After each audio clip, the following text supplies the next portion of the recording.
You know, it's time for What the Puck.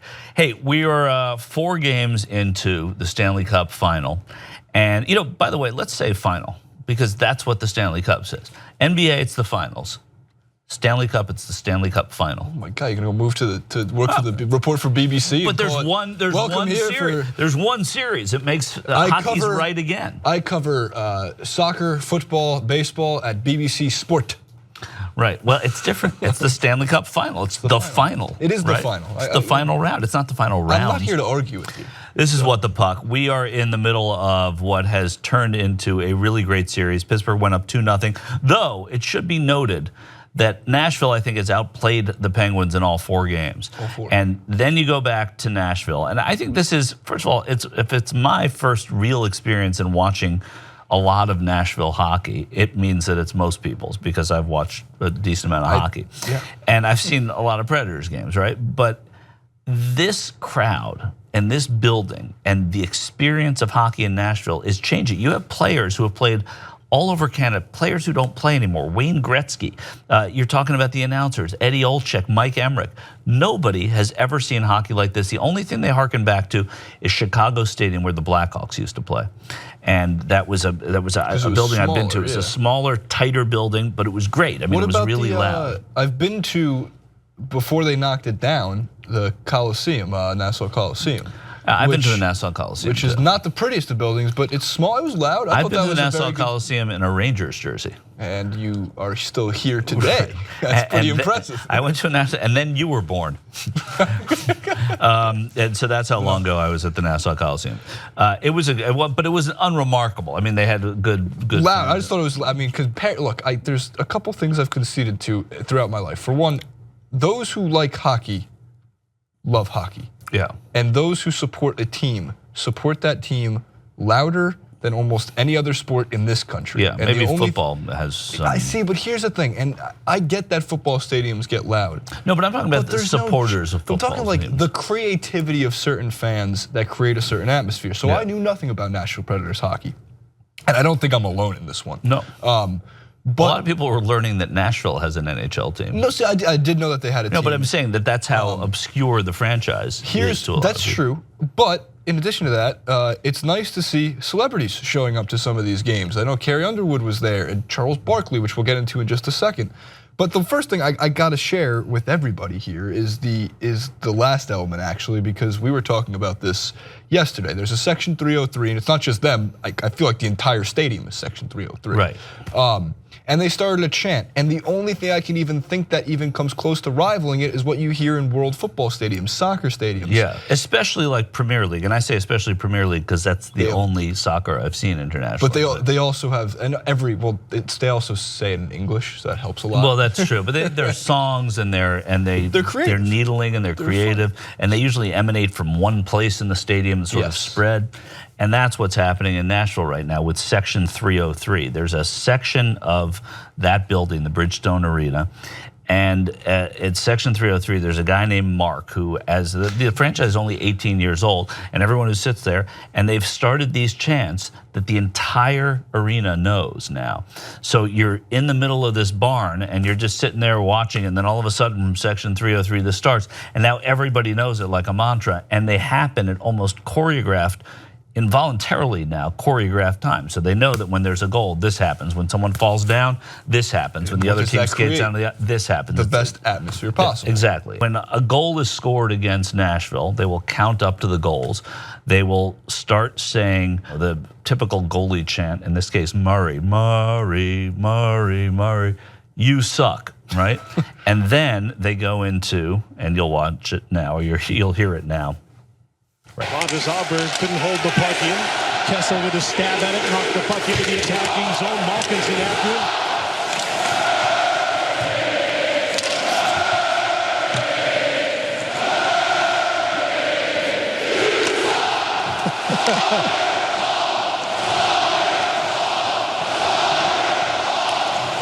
That chant is, it's all your fault.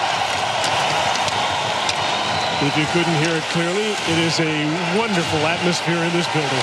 the goalie hears it's all your fault. It's all your fault. It's all part of the fun of it too, and it gets them. Goalies are in their own world anyway, so it probably affects them not at all. But it's like that the broadcast team also taking a note from the legend Vin Scully said sometimes you just have to let the crowd do the talking for you. So when they hear it, they're not talking over it. Right. They're not going to try to get in the way of it. They let it go on, and that's the right thing to do because it creates when you're watching. You're like, man, I want to be there. Right. I never thought I'd say in my top 5 playoff games I need to see, it would be a Nashville Predators home game. No, I didn't think it would be. Exactly, and you're going to see another one because they are playing really good hockey. Like I said, they've outplayed. How do we get there? Do we ask Dave Kohler? To what? To send us to Nashville. Oh, to send us to Nashville. Yeah, let's see if it's in the budget. Well, we could get press credentials to go to Nashville. I would volunteer for that. Would you volunteer for that? I think I'd be better at the Nashville Predators game than Jordan Sheridan would be. So and that's no slight against Jordan, but I'm just going to say that the Nashville Predators game, that's an assignment I would take. I'll make sure to get a nice little Twitter beef. But you know what? Emma Vigeland would be great. She's a hockey fan. She's a Ranger fan. Yeah, she's a Ranger fan. You have no bias towards that at all. No, not at all. So in any case, here's what happened. At the end of Game 3, Sidney Crosby was skating off the ice, and PK Subban went up to him, and he went up to Evgeny Malkin, who are their 2 best players, I would say. I mean, Sidney Crosby by far and away, yes. I think the best player in the sport. Even whoever wins this game and this series, he's the best player in the sport. And he's one of the best players of all time. I mean, he's that good. So Subban's trying to get into their heads. PK Subban, a defenseman for Nashville, trying to get into their heads, skating up to them, whispering, talking. They, after the game, Subban was asked what Crosby said to him when he went up to him, and he said that I had bad breath. It's weird because I used Listerine today. And then, of course, all the Nashville fans bring Listerine to the game, so there's a real connection to what's going on in the games there. But I don't think Sidney Crosby gets rattled by PK Subban, but I do think that Evgeny Malkin can. And I do think some of the other players can. I think this building helps. I think the being toyed with by one of the better players on the other team, not malicious. People like him. He does do dirty things, PK Subban, once in a while, but they all do. But he's a well-liked guy around the sport. It's important because they're getting into their heads now. I'm happy that you mentioned Pernell, Carl, Sylvester Subban.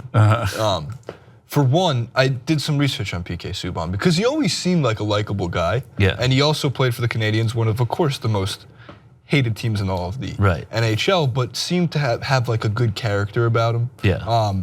That assumption was correct because just reading into him, for one, he donated $10 million to Children's Hospital. To a children's hospital. He also serves on, there's a board in Canada that's a subsidiary of Google, where they discuss with their ambassadors to this as to where some money should be allocated in terms of like not just fundraising, but for charities. Yeah. And he serves on one of those still.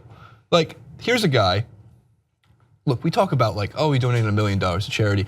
I don't have $1 million. That's a ton of money to me. Yeah. But the idea that $10 million, especially to the sport of hockey, which is, and I'm not saying, LeBron should turn around and donate $10 million. Like Kevin Durant donated $1 million to Oklahoma City tornado victims. It's a ton of money, and money can make a difference when it's donated in the right place. My point being here, though, for hockey players, $10 million, that means PK Subban's obviously do a good job saving his money. Well, no, it's true. He donated a lot of money. He's a generous guy. Also, look up a video of PK Subban playing Santa Claus. We transformed the atrium into something quite grand. Listen, we got nails, we got face paint, we got candy, we got cookies, we got bears. You saw me on TV. What was I doing? Skating? Okay, I do that quite a bit. I want success to come. I want to see him lift a Stanley Cup. Well, I think you just may. And they're going to have to go back to Pittsburgh, where they haven't won, but they have outplayed the other team. The goaltending, Pekka Rinne of Nashville, his goaltending is on the uptick. Mark Murray seems fallible right now. I remember somebody Matt Murray, sorry. Talking, I think maybe it was you, right before the Stanley, after game 1, saying Rinne had to. He had to pick it up. He had to pick it up. He didn't look good in game 1. Yeah, he looked human. You were right. Yeah, and his save percentage is .949. .950 is as good as anything. Okay, over the course of a season, if you're at .900, you're doing a great job. So comparatively, for like myself who doesn't know, but like what is Hall of Fame Stanley Cup Finals, keep 980, 970? No, nothing like that. 950 is the record for a Stanley Cup Finals, and he's at 949. What's the Mendoza line of like you're going to be pulled possibly? Like 9? Well, I mean, listen, because it's such a finite amount of time that you're playing, one game can bring it all down for you. And Rene had a terrible game. He let in 4 goals on 11 shots in game 1. So I think that if you're below 900, if you're in a playoff series in the 880s, you're thinking, well, maybe it's time to take another look and see who else is there. Now, Marc-Andre Fleury got them to where they are. Matt Murray got hurt in warm-ups before game 1 of the entire playoffs back in April. Fleury stepped in. They didn't take him out because he was doing so well, and they got through 2 series, did really well. Murray took over when he got healthy, and after Fleury had a bad game, and now he's there.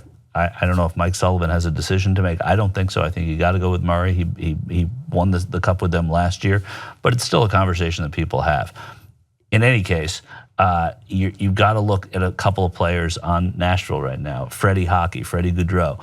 He played 9 games in the regular season, just a handful of games in the playoffs. He is the leading goal scorer in the Stanley Cup final. So it's amazing that's what can happen. Here's a guy who for warm-ups and practice didn't even have a locker stall in their dressing room because there wasn't enough room because he didn't play enough, and it goes to people who played more in the regular season. Now he's going to get a good contract. We still don't have a stall? No, he has a stall now. Yeah. Like some people sit on a bench off to the side. Yeah. There's, first of all, not to go back to the Predators fans notes, but in all of sports, there's usually good signs. I thought this was one of the more creative signs I've seen this weekend, or not just this weekend, this past day, about Jack Gensel's beard. Jake Gensel. I'm sorry, Jake Gensel. And for somebody who has a glorious beard. Yeah. Gensel does not. It's not a great one. What's that on your beard? Oh, it's just your. I like the penguin. Yeah, guys. the penguin with the beard is pretty good. The Pens are. The Preds figured out how to neutralize Gensel, who's just been on a scoring tear through these playoffs. And he's young. A favorite, I would say, for the Conn Smythe if Pittsburgh wins the Stanley Cup. Do they have to win for him to get it? No, there's precedent for the other team getting it, but I think Ron Hextall, the Flyers goalie, may have gotten it against Edmonton one year. It's pretty rare that happens. I think though that you look at Nashville, theirs has been more of a team effort. It'd be hard to pick one person, so it would probably default to Rene if they get there. But it's a 2 out of 3 now, 2 of the games in Pittsburgh. But if the Preds are able to win in Pittsburgh, as they did in Chicago twice, as they did in St. Louis, if they're able to do that, they come home, and they did it in Anaheim, they come home and they could win the Stanley Cup in this amazing building, and that would be really exciting for hockey. That was not the only wild fun that's been going on though during the Stanley Cup. No, I mean you've got even basketball people are Charles liking Barkley, hockey. who's somebody that I've said multiple times. I think our platform here at TLT Sports is pretty in sync about this. I'm not sure about yourself. He says some ridiculous things, but he does believe what he says, and he's not the greatest at articulating those things, but he really doesn't mean much harm. Well, to be honest with you, I haven't paid attention to Charles Barkley. You don't watch the NBA on TNT. Until he played. This is the most I've seen Charles Barkley talking about hockey, so that's all I care about. So he's just a hockey full-time analyst. And he badmouthed the NBA playoffs, which is your favorite, which is great. And I tweeted it last night, and he said that the NHL playoffs are fantastic. So, and he's right. He's right. So we have a little video we put together of just the 2 things. For one, he was commentating on the game. That's what Michael was mentioning. And the second is a very fun press conference crash of Wayne Gretzky. I'm just glad to be here because the NBA playoffs have not been great, but the Stanley Cup playoffs have been amazing. Wayne, I just always wonder, who's your favorite black athlete of all time? Grant He was talking about Grant Fuhr, the goaltender. He was the goaltender for the Edmonton Cup teams, and Andy Moog too at one point, but Grant Fuhr for the most part. Such a great question to ask Wayne Gretzky of all people. I know, it's a great question, and it's funny and it's fun, and hockey loves this stuff, and because. We've talked about this before. I don't care if anybody else likes hockey. I don't care if it's not the most, if it's the runt of the sports litter. I love it. Everybody who I've shown it to, for the most part, they end up loving hockey. And it's kind of this it's a smaller community of people and players, and they have a way of speaking and a way of interacting, and they're respectful opponents of each other for the most part. It's just a great sport, and these playoffs have been amazing. To continue this series, though, and I'm not talking about the Stanley Cup Final, I'm talking about the What the Puck series. Last time, Michael Schur scored, I think, 5 goals in his. He did. Michael Schur scored 5 goals in my Sunday league. We played again this past Sunday. How many goals? We went down 3-0 in the first. Not good. But hey, look, the Penguins went up 3. We lost 3-2. I'll tell you that. I had an assist. That's a point. But here's what happens in the NHL that doesn't happen in fat old guy hockey, which is that in the NHL you pull the goalie and it's tense and it's crazy and it's organized and they have set plays and it's really, so many goals are scored with the goalie pulled, and it's happened a lot in this playoffs in the last 2 months. We pulled our goalie. No. And for the first time in a lifetime of playing hockey where they pulled the goalie, it was like that. I mean, we didn't score, so it was exciting. But it was really exciting. It wasn't organized or anything, but we just had the puck in front of the goal with like 14 shots, and the goalie made great saves. It was very exciting. So that was the highlight. There were no goals, and we lost, and we're now 2-2. It's just like the Predators. I think just like the Predators. Yeah. I think I want to title this clip, how many points does Michael Schur have in his Sunday league? Well, you can as Stanley Cup Finals there's review. Been a groundswell of support for the extension of What the Puck going forward. We have the NHL draft. We have the expansion draft. We're getting a team in Las Vegas we on the 21st of June, so we should cover that. And then we'll take the summer off. We'll do a little Stanley Cup. Well, I think we should come back and we should make What the Puck a regular feature. Let us know if you want What the Puck to be a regular feature on TYT Sports. We think we can make it happen. I want to talk about when we get to the expansion draft also, what went into getting a hockey team in Las Vegas and why sometimes it's never the right decision to add any team anywhere because there's always some group of people getting completely. No, that's true. But I mean, Nashville is the answer to that. Tampa won a cup. Carolina won a cup. I'm starting to think that I'm wrong about it. But the Blue Jackets are a successful team. They finished, high atop the league this year. So, expansion works if you have the talent. It hasn't made the NHL sort of dilute its talent. So I think that's an important factor. Always interested. Comment below, let us know what you think. Obviously, we'll be back. Definitely after game, we got to talk about what happens after game 5 and game 6. We should do that. Especially there's a game 7. And you can go to @MichaelSchur on Twitter and you can use the hashtag 6pointsforSchur. And we will keep a running count over on social media.